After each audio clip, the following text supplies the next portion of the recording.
Akiwa na moyo wa upendo na heshima, wananyanyuka kwa ujasiri. Hadithi yake inabaki kama mwanga wa milele. Na watoto hao sasa ni mashujaa, wakiandika hadithi ya kweli. Ndashimana ko bose yagiye mu ijuru.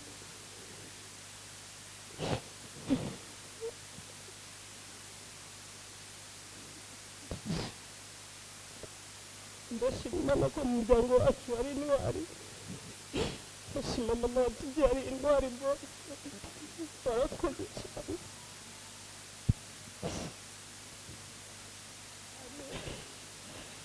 Nageze ngira Imana mu mutima ngo basi nanjye nshikane tujyane, ariko nta muntu ujyana n'undi. Ndashima Imana ko bose tuzamusanga mu ijuru. Tumane igihugu ni umubyeyi ukonsa kakurera kagukuza. So ikindi kugira ngo kibeho gikomezwa n'amaraso ya bene, ntabwo gikomezwa n'imbibi zashizweho n'abantu ko abandi barazivogera. Gikomezwa n'amaraso ya bene. Mani bagirire neza gutekereza cyane ku gihugu kandi kumva ko kwitanga igihugu bose twitangiye igihugu, yitangiye mwese muri aha. Kandi mu by'ukuri nawe hari icyo wokora. Bose si we musore wari ukomeye cyane kuruta abo bandi bose buzuye n'abandi buzuye muri iki gihugu no mu bindi. Nawe hari icyo wokora kugira ngo tubone kiriya gihugu. Ariko iyo tuvuze gutyo amariburiki abantu bahita batangira jewe ndi umusaza, ndi umukecuru, ndarwaye, ngira indwara, ndamuga. Ibyo byose abantu bakoze turiya tuzi bazabyita burya ngo ni ubutegacu cyangwa ni umumaringaringa, kuko kubona igihugu ntabwo tuzogihabwa nka kado kurya tuba tumeze mu makwe. Igihugu tuzogihabwa n'amaboko yacu, tuzogihabwa n'amaraso adukomoka muri twebwe. Apana gutega ngo abandi bazoza ayacu ari uko yashize, ariko tukicambaye imibiri ifite amaraso, ayacu niyo agomba kumeneka kugira ngo tugere muri kiriya gihugu. Apana kukiririmba kujya tuza tukiririmba twabigize ijwi hano mu mutwe, tugitekereza ku mutima tugifite, ariko mu kanwa tukakiririmba. Ariko mu by'ukuri tugerageze ibyo tuba tuvuga tubishire no mu mutwe, tubishire no ku mutima, twitange. N'abasigaye baracagenda kandi nabo baracapfa. Bose siko bazurwana ngo barokoke, benshi baracapfa, ariko icyo bahe bapfira ni kugira ngo tubone igihugu. Moyo wake uliojaa ujasiri, haukuogopa hatari. Alipigana na dhoruba akijua dhamani ya amani, akiwacha watoto wawili wakiendelea kung'ara kwa matumaini. Sasa watoto hao ni mashujaa wakiendeleza urithi wake. I want to say the heroiness of my uncle Ruhumuriza Boss. He knew the weight of armor, the gravity of the choice, the danger in the distance, yet he answered to the voice. In 2026, we stand beneath the flag he swore to keep, riding now the quiet house where his two children now sleep. He did not walk into the fire because he lacked a fear, but because the things he loved were held so dear. A soldier's heart is measured by the risk he chose to run to ensure a peaceful morning for his daughter and his son. To my aunt, stay steady in the shadows of this loss. For you were the foundation while he bore the soldier's cross. Your strength is now the compass that will guide his children through. The greatest piece of him remains alive inside you. To my grandparents, your boy was a brave, a hero through and through. The honor in his spirit was a gift he took from you. Though no parent seeks to give a son back to the earth so soon, his legacy shines brighter than the silver of the moon.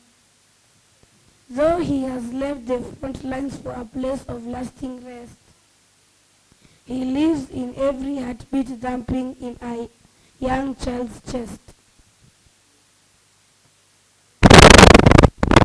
Hold each other closely as the season starts to turn, and keep the flame of memory forever bright to burn. Moyo wake uliojaa ujasiri, haukuogopa hatari, alipigana na dhuruba, akijua thamani ya amani, akiwacha watoto wawili wakiendelea kung'ara kwa matumaini. Sasa watoto hao ni mashujaa, wakiendeleza urithi wake, wakiwa na moyo wa upendo na heshima, wananyanyuka kwa ujasiri. Hadithi yake inabaki kama mwanga wa milele, na watoto hao sasa ni mashujaa, wakiandika hadithi ya kweli. Dear uncle, may your soul rest in peace.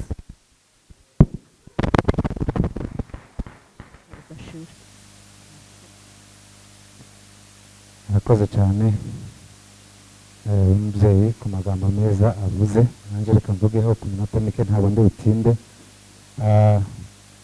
Icya mbere reka mbanze nshima Imana yatuboneye uyu mwanya twebwe twese abangana gutya tukaba turaha, ko hari ababyifuje, hari ababiraranye bari babifite mu migambi yabo ariko bitashobokeye. Twebwe rero byashobokeye, reka dushime Imana yabidufashijemo.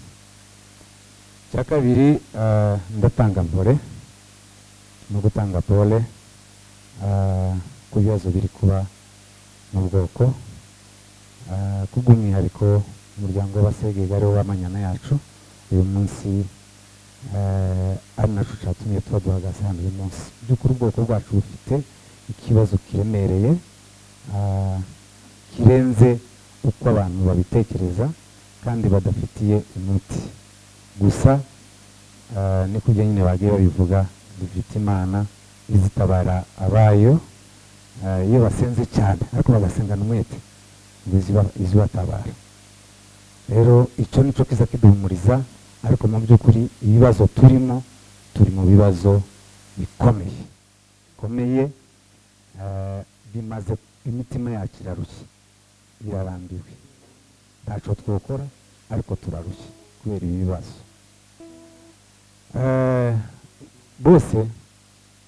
bose ndabona Abasegege mwabyaye, bose bavuga Amasegege ariko bose yapfuye nk'intwari y'igihugu. Amaraso ye wenda akomoka mu Basegege, ariko mu by'ukuri urupfu rwa bose ko turarurangiriza ku rwego rw'igihugu. Bose apfuye ari intwari, ari kurwanira igihugu, asanze izindi nyinshi zamubanjirije n'izindi bajanye n'izindi ndetse zikibakurikira inyuma, kuko kubona igihugu ntabwo tuzogihabwa nka kado kurya tuba tumeze mu makwe. Igihugu tuzogihabwa n'amaboko yacu, tuzogihabwa n'amaraso adukomoka mu twebwe, apana gutega ngo abandi bazoza ayacu ari uko yashize. Ariko tukicambaye imibiri ifite amaraso, ayacu niyo agomba kumeneka kugira ngo tugere muri kiriya gihugu. Apana kukiririmba kujya tuba tukiririmba, twabigize ijwi hano mu mutwe tugitekereza, ku mutima tugifite, ariko mu kanwa tukakiririmba. Ariko mu by'ukuri tugerageze ibyo tuba tuvuga tubishire no mu mutwe, tubishire no ku mutima, twitange. N'abasigaye baracagenda kandi nabo baracapfa, bose siko bazorwana ngo barokoke, benshi baracapfa. Ariko icyo bahe bapfira ni kugira ngo tubone igihugu. Kubona igihugu ntabwo ari ikintu cyoroshye. Rero nk'abantu ndabasaba ubwoko bwacu gutekereza cyane ku gihugu kandi kumva ko kwitangira igihugu, bose pfuye yitangiye igihugu, yitangiye mwese muri aha. Kandi mu by'ukuri nawe hari icyo wokora. Bose siwe musore wari ukomeye cyane kuruta abo bandi bose buzuye. n'abandi buzuye muri iki gihugu no mu bindi. Ku nawe hari icyo wokora kugira ngo tubone kiriya gihugu. Ariko iyo tuvuze gutyo amariburike abantu bahita batangira jewe ndi umusaza, ndi umukecuru, ndarwaye, ngira indwara, ndamugaye. Ibyo byose abantu bakoze turiya tuzi bazabyita kugira ngo ni ubutegaci cyangwa ni ubumaringaringa. Nta muntu udafite icyo yokora kugira ngo tugere ku ntego ubwoko bwifuza kugeraho. Nawe ufite icyo wokora nubwo wicara, tukisuzugure, tukigaye, tukishije mu rwego runaka, wumve ko hari icyo wokora igihugu tukakibona, twashaka twebwe tukazokibona, ntitukibona ubunyine kikazogira amahoro twebwe tutakibaho, ariko amateka akazayandika ko twagipfiriye kugira ngo bakiremo amahoro. Reka ndeke kubikomereza gutya. Ni ukuri reka mvuge kuri Bose Bukeya. Bose agiye akiri mutoya, yarihuse. Bose yaraje, babivuze iyo yaraturutse ukuntu yageze hano, abikiraro kiduhuza n'abasegege dushakamo ari umwana mwiza kujya mwamuvuze ntacyo norenzaho. Bivuze nabasa nk'ugiye nko gukabya. Dushakamo ari umwana mwiza, umwana witonze, umwana wagenze ufite disipurine z'ubwenge. Mu by'ukuri tumwishyiramo, turamukunda mu buryo tutobona uburyo tubivuga, tugize ngo tubivuga mwavuga ngo ni ugukabya cyane, ariko uku mitima yanyu namwe twirabihama ukuntu twari tumukunze n'ukuntu twari tubanye. Bose yari ameze nk'umukwe mu rugo rwacu. Bose yari umwana kimwe n'abandi bana bose. Bana na bya bindi ngo aradutinya ngo tubibasebwa, twagaze dufatana ukuboko gutya tugatemberana na hose mu mwana barabizi. Yari umwana wacu kimwe n'abandi bana bose dufite. Kuba rero yagiye yadutunguye kandi agenda yihuse, ariko kubera ko turi abantu ntacyo twakora. Turabizi Imana n'izirema, kandi iyo yaremye niyigira n'umugambi buryo izayisubiza. Niyo yabiteguye, niyo yabikoze, kuko ariyo yabikoze twarabyakiriye, ntacyo twabirenzaho. Iki kiriyo kirasa nkaho carambutse cyane kubera ko twari dutegereje abantu bava hirya no hino, ariko ndashimira abantu. Hari igihe gihe carambutse abantu bazashaka ngo gucika intege. Ndashimira abantu ko mutigeze mucika intege, haba kwa Ntebutsi, haba n'iwacu. Iki cyumweru cyose gishize aba bantu bose mubona n'abari hejuru yabo, mu by'ukuri nta munsi bigeze bacika intege. Batanze imyanya yabo, batanga ibyabo, baba hafi y'abantu, baratugana, baraduhumuriza, kandi turahumurika. Nshimira cyane Ntebutsi. Ntebutsi ni umuntu w'umugabo, umwana, ariko kandi ni umugabo twaganiraga nk'umugabo mugenzi wacu, nubwo rimwe na rimwe twamwitaga ko ari umwana. Ntebutsi yarakomeye, bimaze kuba twamugezeho, twaganiye nawe inshuro nyinshi, arakomera, kandi nako twamusabaga ko agomba gukomera, kuko Ntebutsi adakomeye byari kuba bibi kurushaho ku bandi bose. Ariko twamusabye gukomera, arangije arakomera, akomeza abashiki be, akomeza abana, akomeza munyura, akomeza umuryango ubahumurye, kuko wabonaga ko Ntebutsi akomeye. Ntebutsi uri umuntu w'umugabo, kuba warakomeye kuriya, ukuba akomeje benshi. Wenda ubu nyine tuba tuvuga ibindi, iyo uje guheranwa n'agahinda ukibagirwa ko mukomera ari wowe nkingi uri bukomeze n'abandi benshi. Kuba warakomeye kuriya byatumye abana bakomera, n'aba bandi bose mwari muri kumwe. Mu by'ukuri uri umuntu w'umugabo cyane. Ikindi twatekerezaga ni kuri mukecuru. Twari tuzi urugendo rwiwe uko ruhari urugendo rwose, amakuru twari tuyafite, ariko twatekereza uburemere bw'ikibazo cyabaye, tukumva n'ikibazo, tukavuga ngo ese azobona imbaraga zo kuva muri Australia ngo aze agere hano. N'ukuri abantu bagumye kubyibazaho cyane, ariko turashimira Imana kuko yamuhaye imbaraga, iramuyobora, araza agera hano amahoro. Uyu munsi tukaba turi kumwe hano, naryo ni ishema rikomeye kuba tuba tuvuga n'amagambo twicaranye, atari uko turangiriza muri kamera. Imana yamurongoye kandi ikamugeza hano amahoro, yarakoze.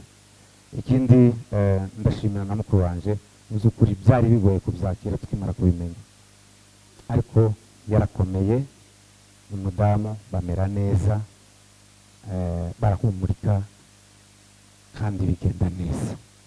Nta kindi twore, nta yindi option twa dufite, no kuvuga ngo nuko bizakira gusa. Acana ko biri ari ibintu biri mu bwoko, nta kundi kuntu twari kubigenza. Ndabashimira ko mwakomeye kandi kuba mwarakomeye nabyo ni byiza. Imana yeze umugisha yabafashijemo. Ndashimira akarere kacu kose k'Akayore. Abantu b'Akayore ni abantu beza, baratugendereye, batubaye hafi, baraye mu rugo, baraye mu bikoni, baratuganirije, batanze amafaranga. Mu by'ukuri batugezeho inzego zose, guhera ku bapastori bakuru ukageza ku bagabo n'abamama ndetse n'abakobwa n'abasore, batugezeho.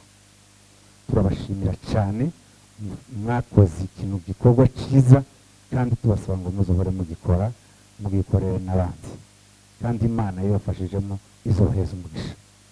Asigaye tutarondogoye cyangwa se ngo dutware umwanya, abasigaye batwigishije ikintu cy'amasaha, ariko nzambona nk'aho zakigenera abandi, ibo ntibaza bireba cyane, bazashaka kugenera abandi. Imana izaheze rumuriza uruko ridashira. Murakoze bamanyana. Bwana sifiwe.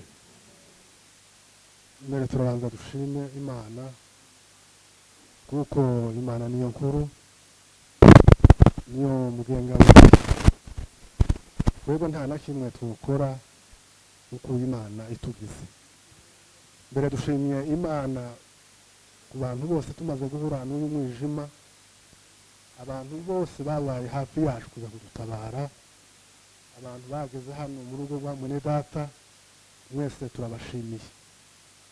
Dushimira n'abandi natwe iyo twari turi Mbarara bamwe kudusura badukomeza, aba nabo tworeka no kubashimira, aba nabo turabashimiye. Dushima n'Imana yarongoye mukecuru kuko yaratuye kure, ariko natwe icumvisha amakuru warihanganye, kuko abakristo bamenye Imana yarakomeye, baje tukabana muri mu birori. Ibyo nabyo tworeka kubishimira nk'Imana. Dushima n'Imana yamurongoye mu nzira, ndetse natwe twese ibyo ngibyo tubishimiye nk'Imana. Ubu nubwo dufite amakuba impande zose, ariko dufite Imana. Dufite Imana. Imana niyo nyiri humure, Imana nizihumuriza imitima yacu, kandi ikadukomeza, kandi ikatwizeza kuko aba badusize tuzongera kandi tukabonana mu bwami bwo mu ijuru. Bwana sifiwe. Burya dushima Imana kandi dushima nk'Imana. Abana batoya bamaze kubivuga cyane, seriyo n'ubuzima bwo hamwe ni bweza kandi ari na bubi. Bano bana bavuze uko ise wabo ameze, hari kamwe nako ngenda mbese isa n'ushoto gatoya nkumva uko bavuze ntibabeshe, bavuze ngo anko, bavuze basize intwari, babivuze nariko numva nubwo atari cyane, ariko tumwe nagiye ntumva uko niko yarameze, niko yarameze. Reka tuvuge uyu mwana murumuna wacu, bose naje muheruka kera, ariko nari muzi. Bose yari umuntu w'igihagararo w'ibigango, mwiza, uteye neza, usa neza, utambuka ukabona ko aratambuka umugabo. Imana ishimwe. Yari umuntu ushaka, yari umuntu cyane n'intwari. Burya ubutwari siko benshi babugira, ariko umuntu azamuvuka akavukana ubutwari kandi akanabugaragaza. Mwumvishwe umukecuru avuze isafari zigera zitatu tumugarura, ariko aranga kubera kuko ari uwo murimo yahisemo, kandi umuntu w'ubutwari bwiwe bwo kwitangira igihugu yaracitangiye. Kandi aborozi iyo abantu borora inka, hari abantu borora inka ugasanga abantu inka zabo zigwije ibirondwe, ntibazipurize, ntibazuhe neza, ugasanga zifite ubwonde, zimeze nabi. N'umurimo nawo uwo ari wo wose, iyo ukoranye umwete ukabugaragazamo n'ubutwari buzaba bwiza. ntubona abantu bose abenshi bari aha ngaha uko benshi ni igisirimba kandi bakanasirimba nabo bidafite n'umusaruro ndetse uzanabajana ku batuti gusa kubyina badafite ariko hariho benshi bakora umwuga wabo w'ubutwari icyo witangiye ukagikorera isuku ukagikorera n'umwete kandi ukazanandikwa n'intwari kuko bagaragaje ubutwari aho wari uri uyu mwana yakunze igihugu niwe bwatumye agenda buri gihe safari 3 zingaha agenda kandi icyo gihugu kuko ari amaraso y'abari y'abana tuzaje kukibamo kuba ari amaraso yabo kandi buri muntu wese uko abangaba nyine n'ishyigikira ariko hari abagabo bakunda igihugu bose yari abantu bose banditse ubutwari zikundi igihugu umuntu usiga ntacu yarabuze yarafite hanze wezaga yari umusoro yarakomeye yarameze neza ariko aravuga ngo reka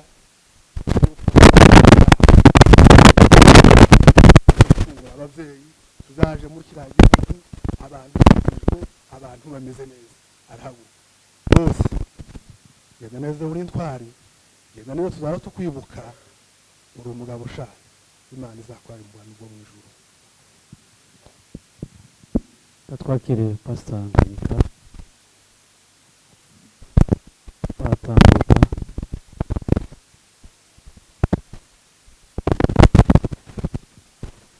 bavandimwe ba Nairobi turabashimiye cyane kudufata mu mugongo muri ubu buryo bungana gutya ko uyu munsi ni igikorwa kibanziriza kizaba inyuma ejo kubona mufashe uyu mwanya ejo tukazongera kubana tubaye tubashimiye imana ibagirire neza ikiriyo cyangwa se ibiriyo byabaye henshi ariko guhitamo mugafata igice kimwe kikaza kubana natwe ni ukuri tubihaye agaciro kenshi cyane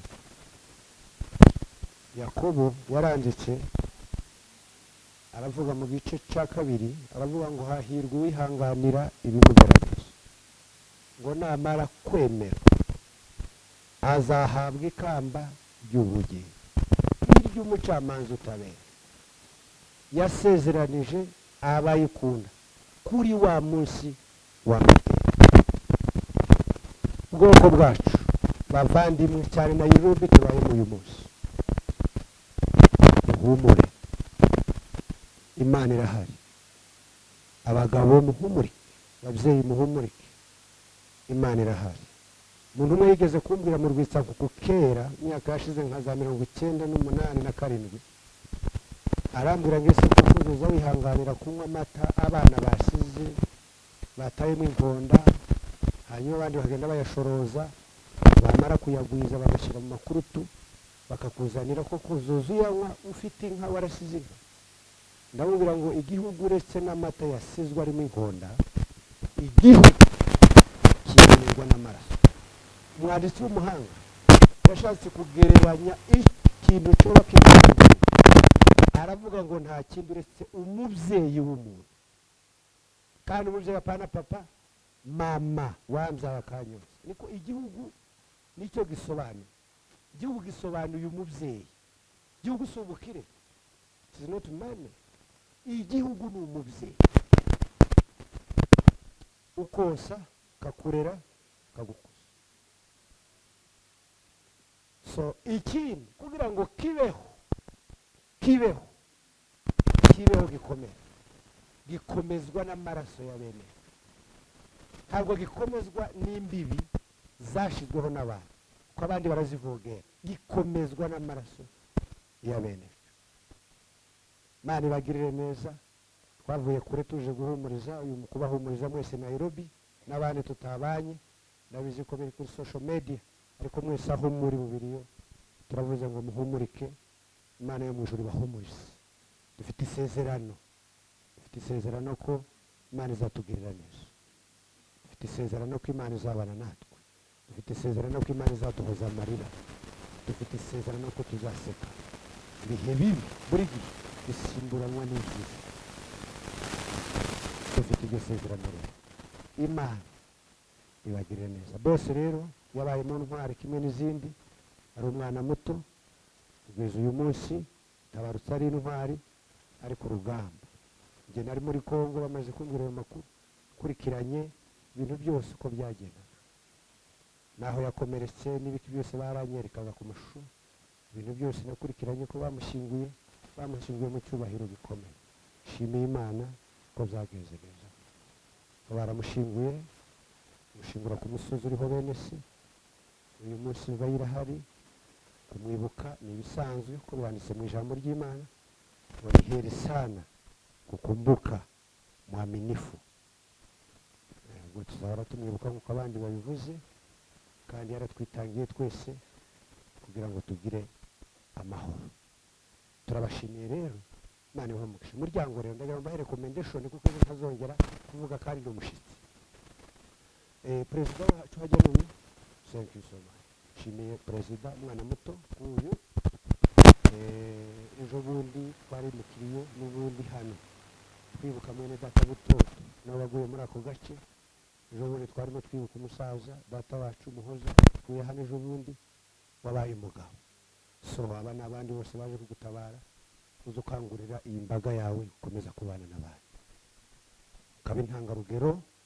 Ubona muri bato nabonye nk'abasaza basomanye umusogokuru hano, nabonye na data wacu hariya, nabonye na mukuru wanjye Mataratara, n'aba bake, ariko abandi baracyari abana. So be strong, kubana n'abandi muri ibi bihe kugira ngo tuzabivemo neza, twishime nk'umuryango kuko badufashije, natwe tuzakomeza kubafasha. Imana ibihanganishe, Imana ibahoze amarira, Imana ibakomeze. Amen. Arakoze cyane Paseri. Reka dusabe umuryango mwicare, haze gusigara abana ba muzehe ndetse n'abakwe baze guhagararana nabo. Agezeyo nabwo turakomeza turavugana. Yatwaye nimero z'abantu bose tuvukana, agerayo abanza kubura telefone gato, ariko tugakomeza kuvugisha mubyara wacu witwa Sunzu, nawe witabye Imana. Sunzu akatubwira amakuru ya bose, nkamubwira se mumeze mute, ngo tumeze neza, akanyohereza amafoto. Byatinze Sunzu aragenda aramubanziriza, turababara cyane. Sunzu amaze kugenda, bose yari amaze kubona telefone. Ndamubwira ati bose ntukazibura ku murongo, uzihangane uzugura amamega utubwire amakuru, wowe nta kintu uzawitaho, ushobora kugenda ukamara iminsi utatuvugishije. Ndamubwira nimba ari ibisabwa ujye umbwira nkohereza amafaranga ariko ubona amamega.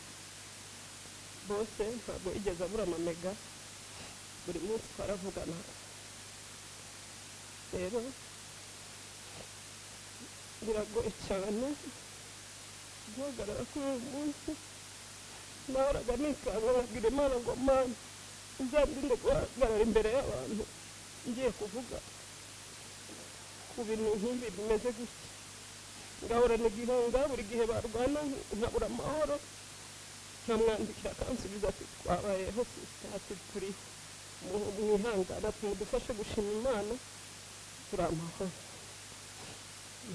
Noneho umunsi umwe turaganira kuri Bonane, njyewe nari ndwaye sinagiye gusenga, nagumye mu rugo. Bose yampamagaye, twavuganye amasaha abiri. Meto akazi gacika, agasubira akaja guhagarara, akongera akampamagara. Duhuza imirongo, ndabamuhorakeye twese turavugana. Ntabwo twari tuzi ko ari kudusezera, twakundaga gusererezanya mu rugo. Buri wese hano mu bo tuvukana, bose yagiye amwita izina tuziranye.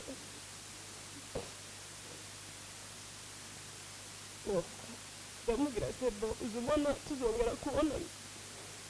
Arambwira ngo tuzabona na sista, ngo tugiye kumanukana na Afande, ngo uzambabarire uze i Bukavu tubonane. ndamubwira nzaza n'ubundi ngiye kuja mu Rwanda nzaza nkurebe. Arambwira ati ningera i Bukavu niyo bazatwambikira amaranka uzaba uhari, ati ranka bazanyambika sinzi uko rizaba rimeze kuko nakoze akazi gakomeye.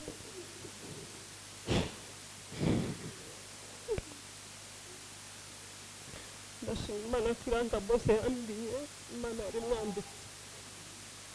Ndashima Imana ko tuzongera guhura na bose. Yaransezeye sinabimenya, iranka yambwiraga n'ibyo ngibyo Imana yamwambitse. Umunsi yitaba Imana twiriwe mu mujyi n'abavandimwe banjye, twirirwa tutameze neza, turagenda tugisiri tutameze neza. Hari ibintu nari ngiye kurangura, bibaye nka 11:00 mama aranyandikira arambwira ngo nyabi ngo musengere abana ngo intambara yabaye nk'ubwicanyi.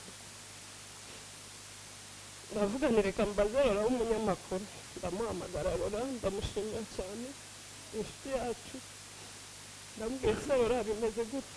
Arambwira ati bimeze nabi abana bashize, ariko ntiyambwiye ko bose arimo.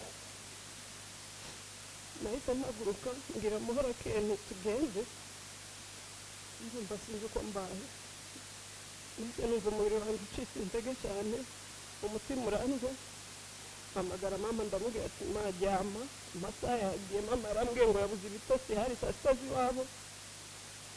Nja mu modoka abo twari kumwe, bamwe barasigara abandi Muhora Ken araza turagenda.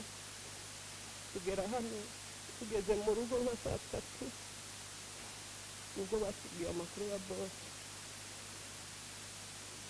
Mbere gato hari umusirikare twavuganye bari kumwe, yaratubwiye ngo muri icyo gitondo ngo bose barabyutse nk'uko bisanzwe, iyo bajaga ku rugamba bageza babanza bagasenga, barabyuka babona bose nta mbaraga afite, ngo niwe muntu wakundaga akazi cyane.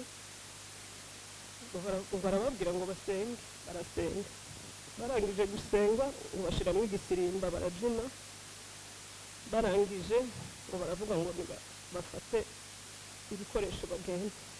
Bose barababwira ngo uwe ko ari atameze neza.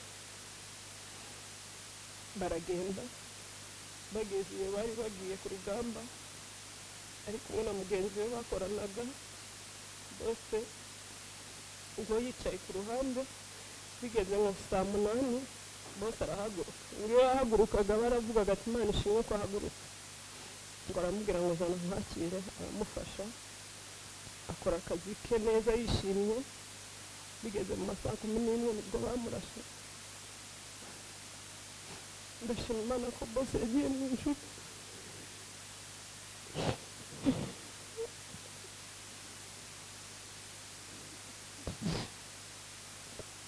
Ndashima Imana ko mu muryango wacu hari intwari. Ndashima mama watubyariye intwari bose, barakoze cyane.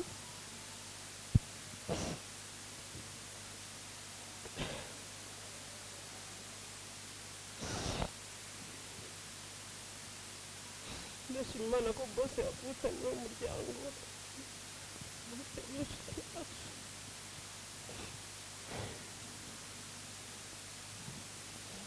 Ntabwo nari nzi ko nshobora guhagarara avuga ku rupfu rwa bose. Narikaze cyane, nageze aho ngira Imana mu mutima ngo basi nanjye nshikane tujyane, ariko nta muntu ujya ujyana n'undi. Ndashima Imana ko bose tuzamusanga mu ijuru.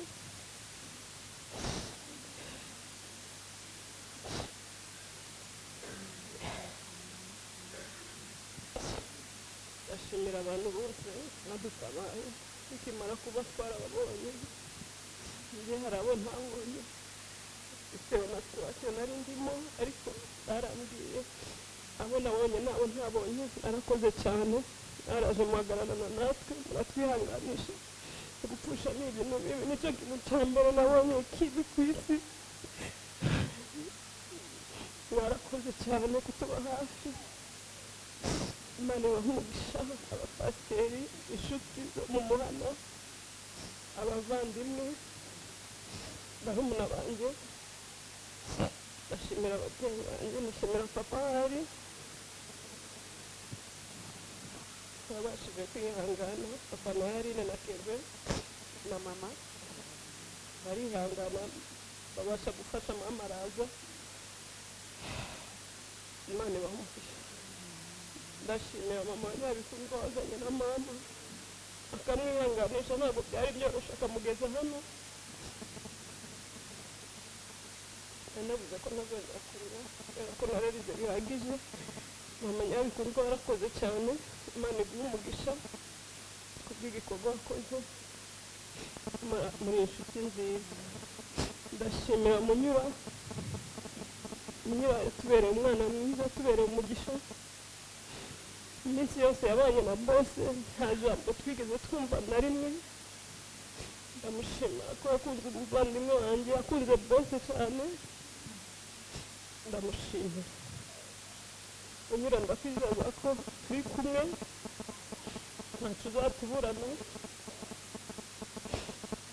turi kumwe, ukomere. Bose twamukundaga twese, ariko Imana yaturushije amaboko. Ukomere, Shema tuzabana, bose barakoze dusigira Shema, tuzahora tumubonera muri Shema. Tuzari abana beza cyane, Shema na Anaya turi kumwe. Munyura ntizabura icyo urya, ntizabura uko ubigenza, turi kumwe, tuzafatanya muri byose. N'ubundi turagukunda, tuzahora tugakunda ubuzima bwose. Murakoze cyane, Imana ibahe umugisha. Ndashimira mama Mudogo wavuye mu Rwanda akaza kudutabara n'umukobwa we.